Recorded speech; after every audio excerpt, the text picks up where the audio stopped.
సమకోణాసనం. రెండు కాళ్ళు దగ్గరగా ఉంచి, రెండు కాళ్ళు వెన్నుముక, మెడ, తల నిటారుగా ఉంచాలి. రెండు చేతులని పైకి లేపాలి, జాయింట్ చేయాలి. శ్వాస వదులుతూ ముందుకి, శ్వాస తీసుకుంటూ పైకి సమాంతరంగా ఉండాలి.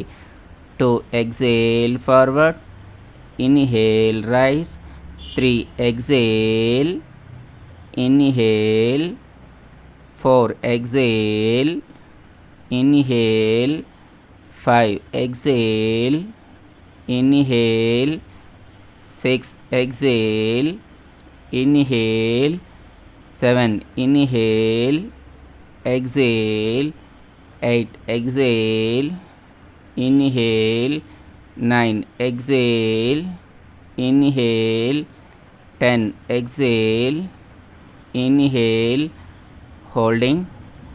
సహజమైన శ్వాస. 1 2 3 4 5 6 7 8 9 10 11 12 13 14 15. నెమ్మదిగా యథాస్థానానికి రావాలి. Release your hands. ఇప్పుడు మనం ఉపయోగాలు తెలుసుకుందాం. దిస్ ఆసన వర్క్స్ స్పెసిఫికలీ భుజాల మీద పనిచేస్తుంది. ఛాతీ గూన ఉన్నవారికి ఈ ఆసనం ఉపయోగం. ఎవరు చేయకూడదు. సైటికా ఉన్నవారు, బ్యాక్ ఎక్ సమస్యలు ఉన్నవారు, హిప్ అండ్ వేస్ట్ ఇంజరీస్ అయినవారు ఈ ఆసనం చేయకూడదు.